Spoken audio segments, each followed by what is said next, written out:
وَلِلَّهِ عَلَى النَّاسِ حِجُّ الْبَيْتِ مَنِ اسْتَطَاعَ إِلَيْهِ سَبِيلًا وَعَنْ أَبِي هُرَيْرَةَ رَضِيَ اللَّهُ تَعَالَى عَنْهُ أَنَّ رَسُولَ اللَّهِ صَلَّى اللَّهُ عَلَيْهِ وَسَلَّمَ قَالَ أَيُّهَا النَّاسُ قَدْ فَرَضَ اللَّهُ عَلَيْكُمُ الْحَجَّ فَحُجُّوا رواہ مسلم۔ آگے بڑھنے سے پہلے چینل سبسکرائب کریں، بیل آئیکن دبائیں، ویڈیو شیئر کریں۔ اللہم صلی علی محمد وعلی آل محمد کما صلیت علی ابراہیم وعلی آل ابراہیم انک حمید مجید۔ اللہم بارک علی محمد وعلی آل محمد کما بارکت علی ابراہیم وعلی آل ابراہیم انک حمید مجید۔ رب اشرح لی صدری ویسر لی امری واحلل عقدۃ من لسانی یفقہوا قولی۔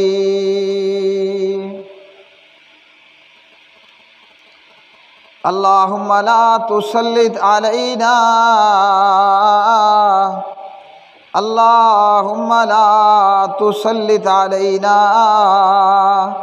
من لا یرحمنا ولا یخافک فینا۔ اللہم صلی علی محمد وعلی آل محمد کما صلیت علی ابراہیم وعلی آل ابراہیم انک حمید مجید۔ اللہم بارک علی محمد وعلی آل محمد کما بارکت علی ابراہیم وعلی آل ابراہیم انک حمید مجید۔ ہر قسم کی حمد و ثنا اللہ وحدہ لا شریک کے لیے، بے شمار انگنت درود و سلام نبی مکرم رسول معظم جناب نبی کریم حضرت محمد بن عبداللہ محمد الرسول اللہ صلی اللہ علیہ وسلم کی مبارک ذات پہ۔ قرآن مجید فرقان حمید اللہ وحدہ لا شریک تلاوت شدہ آیت مبارکہ میں ارشاد فرماتے ہیں وَلِلَّهِ عَلَى النَّاسِ حِجُّ الْبَيْتِ مَنِ اسْتَطَاعَ إِلَيْهِ سَبِيلًا وَلِلَّهِ عَلَى النَّاسِ حِجُّ الْبَيْتِ مَنِ اسْتَطَاعَ إِلَيْهِ سَبِيلًا۔ بیت اللہ کا حج کرنا ان لوگوں پر اللہ کا حق ہے جو اس کی طرف جانے کی طاقت رکھتے ہوں۔ یہ آیت مبارکہ سورۃ آل عمران میں سورت نمبر 4 آیت نمبر 97 اللہ وحدہ لا شریک نے یہاں پر کلمہ پڑھنے والوں کو، مسلمانوں کو، ایمانداروں کو، مومنوں کو یہ بتایا کہ اللہ نے صاحب استطاعت کے اوپر بیت اللہ کا حج فرض کیا ہے، جہاں ہمیں یہ جاننا ضروری ہے کہ اسلام کے ارکان خمسہ میں سے ایک بہت بڑا رکن اور پلر بیت اللہ کا حج کرنا ہے۔ وہیں پر نبی پاک علیہ الصلاۃ والسلام نے بھی بیت اللہ کے حج کی اہمیت و فرضیت کو بیان فرمایا اور پیارے نبی علیہ الصلوۃ والسلام نے بیت اللہ کے حج کرنے کے بھی بہت سے فضائل بیان فرمائے۔ یاد رکھیے کہ ہم مسلمان ہیں اور ہمارا دین اسلام ہے۔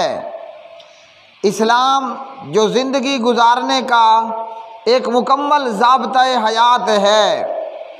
اسلام قبول کر لینے کے بعد ہر مسلمان پر یہ ضروری ہے کہ وہ اپنی زندگی اسلام کے دیے گئے اصولوں کے مطابق ہی گزارے گا، اور اسلام کے مطابق اپنی زندگی گزارنے پر جہاں قبر کی زندگی میں کامیابیاں اور کامرانیاں ہیں، جہاں قیامت کے دن میں اسلام کے مطابق زندگی گزارنے پر اللہ سبحانہ و تعالیٰ نے بہت سے انعامات و اکرامات رکھے ہیں، جہاں اللہ سبحانہ و تعالیٰ نے اسلام کے مطابق زندگی گزارنے پر جنت تیار کی ہے اور فردوس کی جنت تیار فرمائی، وہیں اللہ وحدہ لا شریک نے اسلام کے مطابق زندگی گزارنے پر اس زمین کے اوپر، اس آسمان تلے بھی پروردگار نے بہت زیادہ ان گنت لاتعداد ایک انسان کے لیے فائدے رکھے ہیں۔ تو چاہے ہم نماز پڑھیں یا ہم روزہ رکھیں یا ہم اپنے مال کی زکوٰۃ ادا کریں، نماز کا ادا کرنا ہو یا رمضان کے مبارک مہینے میں روزہ رکھنے ہوں یا پھر اپنے مال کی زکوٰۃ دینی ہو یا پھر بیت اللہ کا حج کرنا ہو، اللہ سبحانہ و تعالیٰ نے دنیا کی زندگی کے اندر بھی ان عبادات کے کرنے پر بہت زیادہ فائدے رکھے ہیں۔ سب سے پہلے تو اللہ وحدہ لا شریک کی بات کہ پروردگار نے یہ بتا دیا اور یہ فرما دیا کہ صاحب استطاعت پر اللہ وحدہ لا شریک نے بیت اللہ کا حج کرنا فرض کر دیا ہے، اور بعض علماء کرام کے نزدیک یہ بھی ہے کہ بیت اللہ کا عمرہ کرنا بھی فرض ہے، جبکہ اس میں راجح بات یہ ہے کہ حج بیت اللہ فرض ہے اور عمرہ کرنا وہ نفل اور نوافل عبادات میں ہے۔ پیارے نبی صلی اللہ علیہ وسلم نے بخاری اور مسلم کی روایت میں بیان فرمایا، بنی الاسلام علی خمس، اسلام دین کی بنیاد وہ 5 چیزوں پہ اوپر ہے۔ جس طرح ایک عمارت اور ایک چھت کے لیے پلر کا اور دیواروں کا چاروں طرف سے ہونا لازمی اور ضروری ہے، اسی طرح اللہ سبحانہ و تعالیٰ نے اسلام کی عمارت کو بھی 5 پلر کے اوپر کھڑا کیا ہے، اور پیارے نبی صلی اللہ علیہ وسلم نے فرمایا اسلام کے پلرز میں سے، اسلام کے ارکان میں سے پہلا رکن ہے شہادت اللہ الہ الا اللہ وَأَنَّ مُحَمَّدًا عَبْدُهُ وَرَسُولُهُ، آدمی کا اس بات کی گواہی دینا کہ اللہ ہی معبود برحق ہے اور جناب محمد الرسول اللہ صلی اللہ علیہ وسلم وہ اللہ وحدہ لا شریک کے بندے اور رسول ہیں۔ اسلام کے ارکان میں سے پہلا رکن یہ ہے کہ آدمی اپنی زبان سے اس بات کا اقرار کرے اور اس بات کی گواہی دے کہ میں اللہ کو معبود برحق مانتا ہوں، یعنی اللہ کے سوا کوئی جتنے بھی معبود بنائے ہوئے ہیں، وہ رام ہو، شنکر ہو، وہ ہنومان ہو یا وہ لات ہو، منات ہو، وہ ود ہو یا یغوث ہو، یعوق ہو، نصر ہو، یہ تمام کے تمام معبودان باطلہ ہیں۔ اللہ ہی ہے جو معبود برحق ہے، ایسا معبود جو حقیقتاً عبادت کے لائق ہے۔ اب یہاں اللہ ہی عبادت کے لائق کیوں ہے، اللہ ہی معبود برحق کیوں ہے؟ تو جواب بڑا آسان سا ہے کہ چونکہ اللہ ہی کل کائنات کا خالق ہے، آسمانوں کا خالق اور زمینوں کا خالق، سورج اور چاند، ستاروں اور سیاروں کا خالق، انسان اور جنات، فرشتوں اور میکائیل، اسرافیل، جبرائیل، ملک الموت، انبیاء اور رسل علیہم الصلاۃ والسلام، تمام کا خالق کون ہے؟ وہ اللہ ہے جو کہ الرحمن ہے، الرحیم ہے، اور وہی تمام مخلوق کا روزی رساں بھی ہے۔ ہاں جی، وہ تمام کائنات کا خالق بھی ہے اور تمام کائنات کے لوگوں کا اور مخلوقات کا رزق عطا کرنے والا اور رزق پیدا کرنے والا بھی ہے۔ اس لیے اللہ سبحانہ و تعالیٰ نے صرف مسلمانوں کو نہیں کہا اور صرف ایمانداروں کو نہیں کہا، بلکہ پروردگار نے فرمایا یا ایھا الناس اعبدوا، یا ایھا الناس، فرمایا اے الناس، اے لوگو۔ ہاں جی، تمام کے تمام لوگوں کو پروردگار نے کہا اے لوگو، کیا کرنا ہے؟ اعبدوا ربکم، اپنے پروردگار کی عبادت کرو۔ وہ کون ہے؟ الذی خلقکم، جس نے تمہیں پیدا کیا ہے، والذین من قبلکم، اور تمہارے آباء و اجداد کو بھی، تم سے پہلے کے لوگوں کو بھی، تم سے پہلے کی مخلوق کو بھی پیدا کیا۔ تو سب سے پہلی گواہی کس بات کی دینی ہے؟ اللہ کے معبود برحق ہونے کی۔ ویسے تو دنیا میں رام کی پوجا بھی ہوتی ہے، شنکر، لات، منات، ود اور سوا کی پوجا بھی ہوتی ہے، قبروں میں دفن شدہ کھوتوں اور بابوں اور کتوں تک کی پوجا کی جاتی ہے، لیکن وہ سب کے سب جھوٹے معبود ہیں، وہ سب کے سب وہ جھوٹے معبود ہیں۔ معبود برحق کون ہے؟ وہ اللہ ہے۔ ہاں جی، اللہ جو اس کا ذاتی نام ہے الرحمن اور الرحیم، بڑا مہربان، نہایت رحم کرنے والا، پروردگار کے صفاتی نام ہیں۔ اور پھر اس شہادت کے اندر جناب محمد الرسول اللہ صلی اللہ علیہ وسلم اللہ کے بندے اور اللہ کے رسول ہیں۔ اس کے بعد ارکان اسلام میں سے دوسرا رکن وَإِقَامِ الصَّلَاةِ، نماز کا قائم کرنا ہے۔ دین اسلام اور شریعت محمدیہ صلی اللہ علیہ وسلم میں اللہ سبحانہ و تعالیٰ نے دن رات میں 5 نمازیں رکھی ہیں۔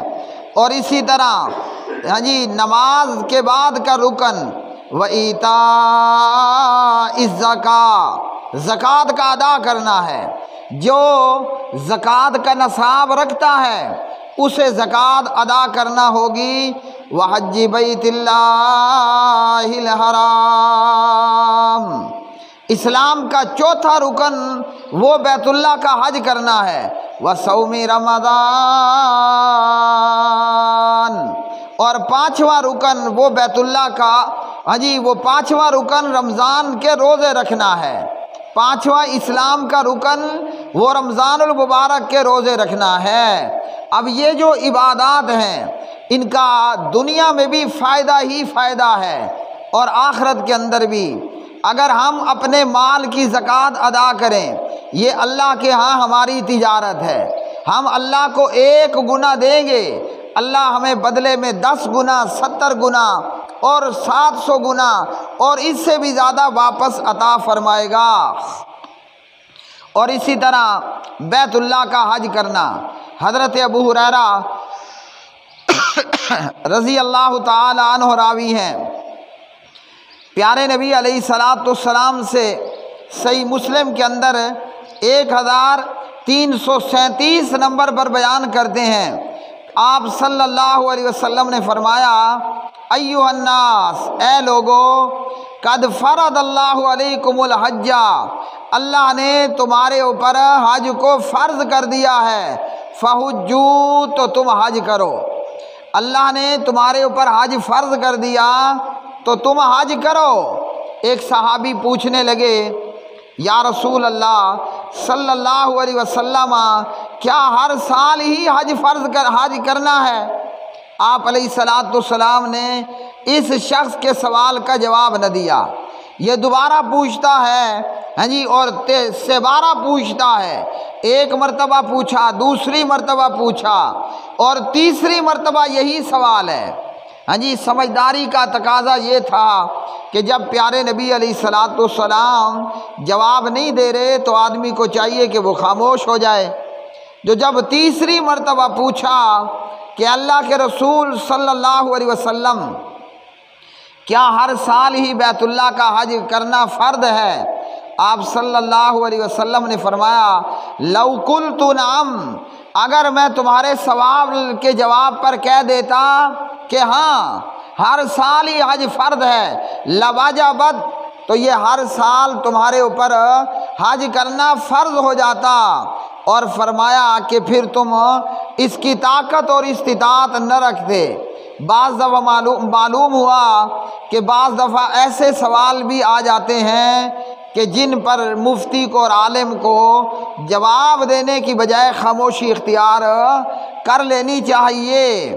تو پیارے نبی علیہ الصلوۃ والسلام نے فرمایا، اگر تمہارے اس سوال پر، یعنی بے تکا سوال، اس پر اگر میں جواب دیتا جی ہاں میں، تو ہر سال ہی حج کرنا فرض ہو جاتا۔ معلوم ہوا کہ سال زندگی میں ایک مرتبہ ایک مسلمان کے اوپر، زندگی میں ایک مرتبہ مسلمان پر بیت اللہ کا حج کرنا فرض ہے۔ اور وہ فرض کس صورت میں ہوگا؟ وہ فرض اس صورت میں ہوگا کہ جب بندہ بیت اللہ کی طرف استطاعت رکھتا ہو، جانے کی طاقت رکھتا ہو۔ اور حج کی استطاعت کیا ہے؟ کہ آدمی کے پاس زاد راہ ہو اور سواری ہو۔ نبی پاک علیہ الصلوۃ والسلام سے سوال کیا گیا کہ یا رسول اللہ صلی اللہ علیہ وسلم، اللہ سبحانہ و تعالیٰ نے فرمایا من استطاع الیہ سبیلا، یہ استطاعت کیا چیز ہے کہ جس کو استطاعت ہو؟ آپ نے فرمایا الزاد والراحلۃ، استطاعت یہ ہے کہ زاد راہ ہو اور سواری موجود ہو۔ زاد راہ سے مراد کیا ہے؟ کہ آدمی کے پاس کھانے پینے کا سامان موجود ہو، راستے میں حج کو جاتے ہوئے وہ بیکاری نہ بنے، لوگوں کے ہاں بھیک نہ مانگتا پھرے۔ جیسا کہ بعض لوگوں کی عادت تھی کہ جب بیت اللہ کے حج کے لیے نکلتے تو اپنے پاس کھانے پینے کا سامان اور راشن نہیں رکھتے تھے۔ ہاں جی، جب پوچھا جاتا کہ کیوں، کہتے کہ ہم اللہ تعالیٰ پر توکل اور بھروسہ کر رہے ہیں۔ لیکن وہ بھروسہ اور توکل تھوڑی دیر بعد ختم ہو جاتا اور یہ حاجی صاحبان لوگوں کے آگے ہاتھ پھیلانا شروع کر دیتے۔ تو فرمایا زاد راہ بھی ہونا چاہیے اور سواری بھی ہونی چاہیے۔ ہاں جی، اس زمانے میں سواری تھی، اونٹ تھا، گھوڑا، گدھا، ہاں جی، یا اسی طرح بیل گاڑیاں یا اونٹ گاڑیاں۔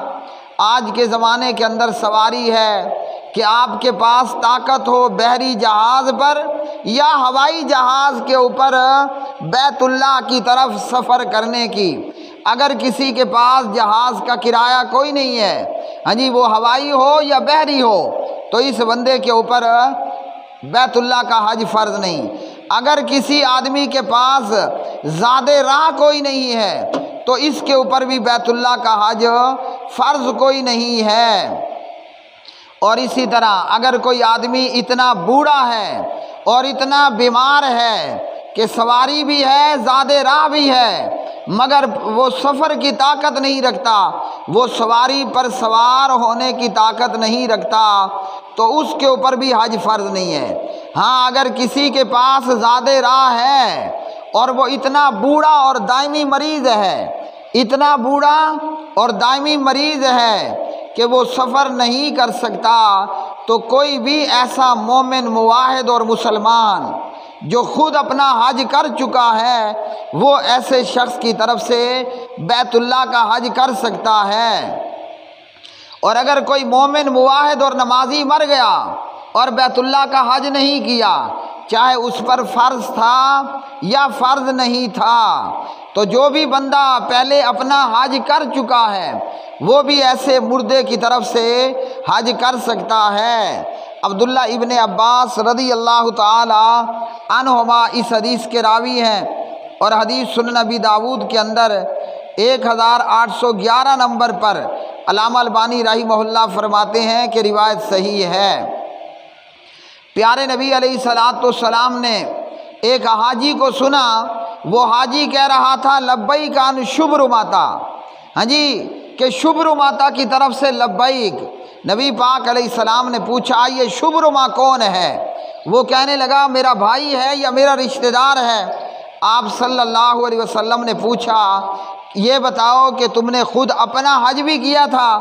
وہ جواب دینے لگا کہ نہیں، میں نے اپنا حج تو نہیں کیا، مطلب میں پہلی ہی مرتبہ اپنے دوست یا اپنے بھائی شبرما کی طرف سے حج کر رہا ہوں۔ تو پیارے نبی صلی اللہ علیہ وسلم نے فرمایا حج عن نفسی کا ثم حج عن شبرمتا، پہلے خود اپنا حج کر لے پھر دوبارہ شبرما کی طرف سے حج کرنا، یعنی دوبارہ آئندہ سال اپنے دوست یا بھائی کی طرف سے حج کرنا۔ اور حج یا عمرہ کس کی طرف سے کیا جا سکتا ہے اور کون کر سکتا ہے؟ وہ جو بہت زیادہ بوڑھا ہو یا دائمی مریض ہو، بیت اللہ کی طرف سفر نہیں کر سکتا، اور وہ جو مومن موحد اور نمازی رہا ہو اور مر چکا ہو تو اس کی طرف سے حج اور عمرہ کرنا سنت سے ثابت ہے، اور وہی کر سکتا ہے جو پہلے خود حج اور عمرہ کر چکا ہو۔ اسی طرح حج کی استطاعت میں اگر کوئی ایماندار عورت ہے، مومنہ عورت ہے، اور اس کے ساتھ حج اور عمرے پر جانے کے لیے محرم یا خامد اس کے ساتھ موجود نہیں ہے تو ایسی عورت کے اوپر بھی بیت اللہ کا حج اور عمرہ کوئی نہیں ہے۔ پیارے نبی صلی اللہ علیہ وسلم نے صحیح بخاری میں 1086 نمبر پر فرمایا کہ وہ عورت جو اللہ اور یوم آخرت پر ایمان رکھتی ہے، ایسی عورت کے اوپر بیت اللہ کا حج کوئی نہیں ہے۔ اور پیارے نبی صلی اللہ علیہ وسلم نے صحیح بخاری میں 1773 نمبر کی روایت میں فرمایا الحج المبرور لیس لہ جزاء الا الجنہ، حج مبرور کا بدلہ فقط جنت ہی ہے۔ تو معلوم ہوا کہ جب بندہ حج کرتا ہے اللہ اس نیکی کے بدلے اسے جنت عطا فرمانے والا ہے، اور یہ بھی کہ بیت اللہ کا حج آدمی کے پچھلے گناہوں کو مٹا دیتا ہے۔ عمرو بن عاص رضی اللہ تعالی عنہ راوی ہیں، اور روایت صحیح مسلم میں حدیث نمبر 121، عمرو بن عاص نبی پاک علیہ السلام کے متعلق نبی پاک علیہ السلام کے پاس آئے اور آ کر کہنے لگے کہ اپنا ہاتھ آگے بڑھائیے، میں آپ کے ہاتھ پر بیعت کرنا چاہتا ہوں، مسلمان ہونا چاہتا ہوں۔ پیارے نبی نے اپنا ہاتھ آگے بڑھایا، عمرو بن عاص نے اپنا ہاتھ پیچھے کر لیا۔ نبی پاک علیہ السلام نے پوچھا کیا بات ہے؟ فرمایا میں اس شرط پر مسلمان ہو جاتا ہوں کہ میرے پچھلے گناہ معاف ہو جائیں۔ آپ صلی اللہ علیہ وسلم نے فرمایا اما علمتا ان الاسلام یہدم ما کان قبلہ، تجھے معلوم نہیں ہے کہ جب بندہ مسلمان ہو جائے پچھلے سارے گناہ معاف ہو جاتے ہیں۔ وَأَنَّ الْهِجْرَةَ تَهْدِمُ مَا كَانَ قَبْلَهَا، جب بندہ ہجرت کر لیتا ہے اللہ اس کے سارے خطاؤں کو معاف کر دیتا ہے۔ وَأَنَّ الْحَجَّ يَهْدِمُ مَا كَانَ قَبْلَهُ، اور بیت اللہ کا حج وہ آدمی کے گناہوں کو مٹا دیتا ہے۔ جابر بن عبداللہ رضی اللہ تعالی عنہما کی روایت، پیارے نبی علیہ الصلوۃ والسلام نے فرمایا حج اور عمرہ ہمیشہ کرتے رہا کرو، یعنی فرض ادا ہونے کے بعد بھی لگاتار حج اور عمرہ وقتاً فوقتاً کرتے رہو۔ حج اور عمرے کا فائدہ کیا ہوگا؟ فَإِنَّهُمَا يَنْفِيَانِ الْفَقْرَ، حج اور عمرے سے آدمی کی غریبی دور ہو جاتی ہے۔ آج امیر بھی پریشان ہے اور غریب بھی پریشان ہے۔ پٹرول 210 روپے لیٹر ہے، گھی جو ہے وہ 550 اور 600 روپے کلو ہے، نبی پاک علیہ الصلوۃ والسلام نے اس کمر توڑ مہنگائی کا کیا علاج بتایا؟ فرمایا حج عمرہ کرتے رہو، فرض ادا ہو گیا اس کے باوجود بھی حج اور عمرہ کرتے رہو، فَإِنَّهُمَا يَنْفِيَانِ الْفَقْرَ، حج اور عمرے سے غریبی دور ہو جائے گی۔ ہاں جی، پیٹرول 210 روپے ہو جائے پرواہ نہیں ہوگی اس کا، یعنی حکمرانوں کو کوسنے کی بجائے کرنے کا یہ کام ہے۔ وہ یہ کام ہے کہ آدمی حج اور عمرہ کرے، بھلے حاجی یہ 2.5 لاکھ سے 12 لاکھ میں یا 7.5 لاکھ میں پڑے۔ فرمایا حج عمرہ کرتے رہو، حج عمرے کا ثواب یہ ہوگا، اس کا اثر یہ ہوگا، رزلٹ یہ نکلے گا کہ اللہ تمہاری غربت کو دور کر دے گا۔ اور فرمایا والذنوب، حج اور عمرے سے گناہ بھی ختم ہو جائیں گے۔ اور فرمایا گناہ کیسے ختم ہوں گے؟